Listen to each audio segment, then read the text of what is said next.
Yop les gars, aujourd'hui une nouvelle vidéo. Alors là cette semaine il y aura vraiment pas grand chose, je vous préviens tout de suite. On commence tout de suite avec qu'est-ce qui s'est passé de bien sur TikTok. Donc j'ai appris sur TikTok qu'apparemment donner son avis créait pas mal d'interactions et donc l'algo va pousser la vidéo. Donc c'est à dire par exemple on donne son avis même si personne n'a rien demandé, ça va créer de l'interaction parce que les gens vont vouloir donner eux aussi leur avis dans les commentaires. Vraiment les commentaires, on sait très bien que sur TikTok c'est la chose qui pousse le plus la vidéo. Donc c'est carrément mon client Incertez qui m'a envoyé la vidéo sur Discord. Enfin bref, remercie-le parce que sinon cette semaine il n'y aurait absolument rien eu sur TikTok. Ensuite en community management j'ai appris un nouveau terme, scope creep. Donc c'est un glissement de portée et donc qu'est-ce que veut dire le glissement de portée? C'est tout simplement de créer du contenu qui n'est pas du tout adapté à votre cible et qui va donc pas du tout la faire interagir. Donc en gros c'est de créer du mauvais contenu pour votre audience tout simplement, le scope creep. Ensuite j'ai appris les 6 éléments que compose une charte éditoriale. Déjà on va commencer par qu'est-ce que c'est une charte éditoriale? C'est simplement le document où vous allez ressourcer toutes vos stratégies marketing et donc vous allez ressourcer les 6 points que je vais vous dire juste après dans ce document là. En gros ça va être toutes les personnes qui sont chargées de la communication dans votre entreprise qui vont lire ce document pour simplement avoir des cohérences entre les publications, ne pas se perdre, utiliser le bon ton, etc. Donc au premier point on a la présentation de votre marque. Vous allez tout simplement présenter votre marque, pourquoi vous l'avez créée, comment vous l'avez créée, quand vous l'avez créée. Enfin voilà, donner le plus de détails possible sur la création de votre entreprise. Ensuite vous allez mettre en évidence la stratégie de communication, donc les objectifs, quelle est votre cible, quel support utiliser. Ensuite après ça vous allez décrire des territoires d'expression. Donc ça va être votre niche, ça va être souvent votre niche. Par exemple vous allez parler de marketing. Si vous êtes une agence de com qui veut développer sa notoriété, vous allez parler du marketing. Du coup forcément vous n'allez pas parler de boulangerie ou de voyage. Enfin voilà, vous m'avez compris. Et du coup ensuite dans ces territoires d'expression vous allez définir des éléments de langage et ça va être du coup vos sous-niches un petit peu entre guillemets. Par exemple dans le marketing il existe le marketing de contenu, le marketing d'influence, l'UGC. Et voilà, vous allez du coup définir ces éléments de langage et puis le ton sur lequel vous allez communiquer. Ensuite il y a la déclinaison de la ligne éditoriale. Donc adapter sa ligne éditoriale en fonction de ses canaux de communication. C'est-à-dire que vous n'allez pas communiquer exactement pareil en faisant une vidéo TikTok ou alors tout simplement en faisant un post Facebook ou un tweet. En gros ça va changer en fonction du canal sur lequel vous êtes et puis en fonction de comment le contenu est créé, si c'est un contenu audio, vidéo ou juste avec des images. Et ensuite il y a le dernier point, la charte iconographique. En gros la charte iconographique c'est ce qui va faire que votre entreprise se différencie des autres, ce qui va faire qu'on vous reconnaît. Par exemple je vous mets ces couleurs là, vous savez très bien de qui je parle. Donc voilà, avec votre police d'écriture, avec vos couleurs, avec votre ton, même avec vos call to action. Et donc voilà les 6 points tout simplement d'une charte éditoriale à rédiger au sein de votre entreprise. Ensuite côté entrepreneuriat, qu'est-ce qui s'est passé de bien? Je vais vous faire un petit résumé sur ce que j'ai pu lire pour l'instant du livre Gary Vee, Casser la baraque. Donc là je vais pas vous mentir, là c'est assez ennuyant, là c'est que des témoignages, que des trucs chiants quoi. Donc je vais tout simplement vous énumérer 3 points que j'ai tout simplement lu, que j'ai pas forcément appris, mais juste je vais vous dire ce que j'ai lu quoi. Simplement pour être un bon entrepreneur ou alors on va dire créer sa bonne agence marketing, tout simplement il faut avoir une bonne intention de créer son entreprise en ayant un pourquoi, comme par exemple adorer partager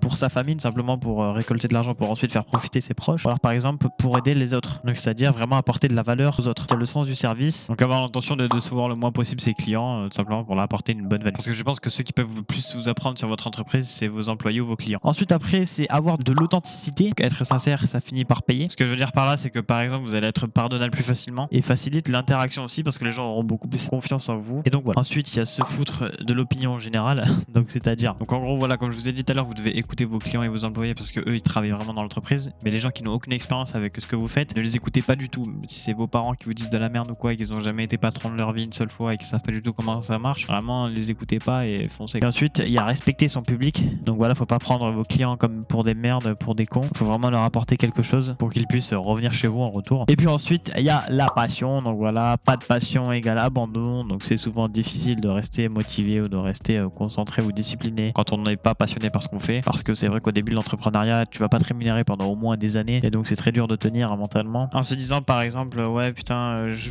gagne pas d'argent et en plus j'aime pas ce que je fais, je pense que je vais arrêter. Et puis c'est même plus qu'une passion, souvent c'est carrément une vocation, carrément si vous êtes né pour ça quoi. Et puis voilà tout simplement ce que j'ai pu lire depuis le début du livre Casser la baraque de Gary Vee, et je n'ai pas du tout appris un seul terme etc, j'ai vraiment rien fait parce que voilà je révise beaucoup le code en ce moment. Donc ensuite côté personnel j'ai réussi à faire la démarche pour avoir mon code NEF, donc NEPH tout simplement, pour ensuite m'inscrire à l'examen du code et donc le passer. Donc voilà j'ai fait toutes les démarches sur le site du gouvernement etc, ma mère elle a envoyé le truc et puis du coup normalement j'aurai des réponses dans 1 à 2 semaines environ. Ensuite j'arrive à passer de les vitesses donc en voiture de mieux en mieux, voilà, donc j'arrive à aller jusqu'en 3ème, je peux pas aller jusqu'en 4ème parce que vraiment les routes elles sont pas du tout assez longues et puis j'ai pas le droit d'aller dans les départementales ou même des nationales au cas où on croise les flics et après on se fait niquer. Et donc voilà j'arrive à de mieux en mieux passer les vitesses, franchement je suis beaucoup plus à l'aise, je rétrograde bien et tout ça. Je fais encore des petits à-coups forcément vu que ça fait 1 semaine à peine que je conduis donc c'est normal, mais les à-coups quand même ils ont grave diminué par rapport au tout début. Et ensuite je fais environ 11 fautes en ce moment au code, donc je suis environ entre 29 et 30 bonnes bonne réponse, on va dire. Donc je suis toujours pas prêt pour passer le code actuellement, mais je vais charbonner et comme on s'est dit l'objectif d'avoir le code avant fin mai. Ensuite, qu'est-ce qui s'est passé de pas bien cette fois-ci sur TikTok? Apparemment sur TikTok, j'ai oublié d'enlever une musique sur un post TikTok. Heureusement qu'il y a quelqu'un qui a mis un commentaire sur cette musique parce que tout simplement j'étais en train de travailler à la pause et donc il y avait du bruit à côté de moi et j'avais oublié tout simplement d'enlever la musique que j'avais rajoutée pour tout simplement que mon TikTok soit beaucoup plus propulsé par l'algorithme. Et donc la musique elle était à fond, on n'entendait pas du tout les paroles et j'avais même pas vérifié. Je les poste et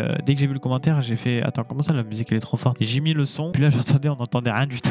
J'ai direct supprimé la vidéo, malheureusement supprimer les vidéos, comme vous le savez peut-être, comme je vous l'ai déjà dit je crois, et si je vous l'ai pas dit, bah alors je vous le dis, que apparemment quand on supprime les vidéos sur TikTok, l'algorithme n'aime pas du tout ça et du coup ça met beaucoup moins en avant les vidéos ou alors mais carrément beaucoup moins en avant notre compte. Et donc voilà tout simplement qu'est-ce qui s'est passé de mal sur TikTok cette semaine. Ensuite côté community management, qu'est-ce qui s'est passé de mal? J'ai pas eu du tout d'atelier gratuit, donc tout simplement je n'ai pas reçu l'email venant de la meuf qui est comme quoi il y avait l'atelier gratuit pour que j'aille tout simplement à l'événement, qu'elle me donne un lien ou quoi. Pourtant je m'étais bien inscrit en donnant mon email etc. Donc elle a quand même eu mon email et puis je sais pas, il y a eu soit une erreur ou soit quelque chose, je sais pas. Pourtant elle a bien mis en story comme quoi il y avait l'atelier et j'aurais bien aimé y participer parce qu'apparemment il y a eu beaucoup de retours positifs, bon comme dans presque tous les webinaires ou tous les ateliers ou tout ce que tu veux. J'aurais quand même été curieux de voir comment se passe un atelier gratuit, donc le jour où on en refait une j'aimerais bien vraiment y assister. Malheureusement j'ai pas pu y assister, donc voilà côté community management c'est pour ça qu'il y avait pas grand chose cette semaine, j'aurais pu peut-être beaucoup apprendre. Et ensuite je me suis rendu compte que j'ai peut-être acheté le mauvais livre, tout simplement. Vous voyez le livre de Gary Vee, donc le livre a été sorti en 2018 je crois, et donc forcément pour créer un livre tu prends pas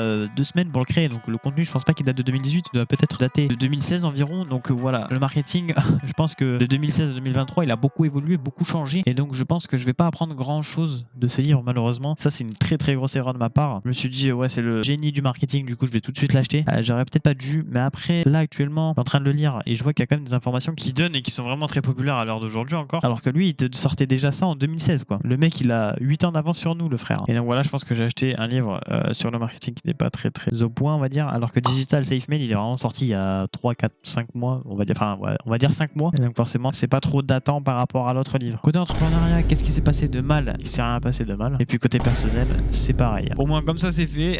Donc voilà, je pense pas que c'est des oublis, je pense surtout que c'est vraiment à cause du code. Le code j'y passe 2 heures par jour, plus là en ce moment je suis en entreprise donc je travaille pas mal, et en plus je fais de l'anglais et de l'orthographe, et puis après il me reste que le montage à faire dans ma journée, et après j'ai plus du tout de temps pour me former sur le marketing ou autre chose. Donc voilà, j'essaye un petit peu quand même le week-end, je sais que j'ai pas mal de temps, mais donc voilà, pendant au moins un mois les vidéos vont être assez courtes comme ça là. Elles sont déjà aux statistiques TikTok, à l'orthographe, à l'anglais, et oui déjà.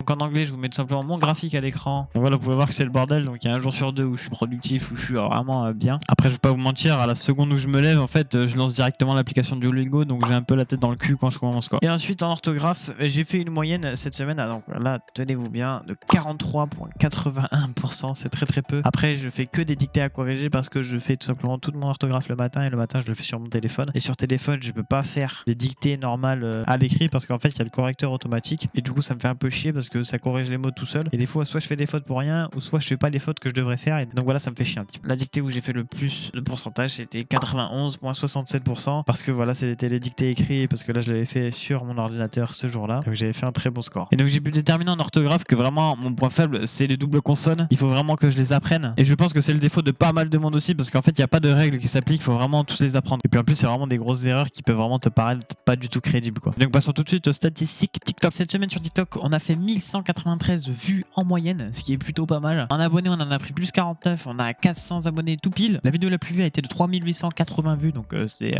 vraiment énorme. Et l'objectif cette semaine n'a pas du tout été réussi, on n'a même pas réussi l'objectif rien qu'avec la vidéo la plus vue, donc là je comprends plus rien. Du coup je me suis dit vas-y c'est pas grave, je change d'objectif. L'objectif de la semaine prochaine est d'avoir au minimum 3 vidéos à plus de 1000 vues. Voilà, vu que je suis toujours dans ma phase où je dois juste récolter des vues pour l'instant, comme je vous ai raconté dans mes anciennes vidéos. Donc forcément je vais vous détailler cette vidéo. Elle a été publiée un lundi à 23h14, elle a obtenu 10 commentaires, 189 likes et donc 3830 vues. Elle a eu un taux de fidélisation à 54% au bout des 3 premières secondes. Donc voilà, on est largement en dessous des 60%. On a eu un temps de visionnage moyen de 14,8 secondes sur 1 minute 3 à peu près. Voilà, c'est très très peu, 15 secondes. Les hashtags utilisés c'est ceux-là. Et puis la musique utilisée c'est celle-là. Le sujet qui a été traité, c'est les meilleurs ventilateurs 140 mm non RGB, pas les 120. Les 140, c'est ceux qui sont un tout petit peu plus grands. Et donc on peut voir que depuis la semaine dernière et cette semaine-là, les 2 vidéos qui ont le plus fait le vue ont été des vidéos sur le sujet des ventilateurs. Donc on va voir si on peut traiter ça avec Acertess ou pas. On va voir. Et donc voilà, c'est déjà une fin de vidéo. Même pas 10 minutes de vidéo, c'est un record. Moi je vous dis à la semaine prochaine. Et du coup je pense que la semaine prochaine ça va être un petit peu pareil vu que là vraiment je travaille le code à fond. Du coup je vous dis à la semaine prochaine et maybe one day.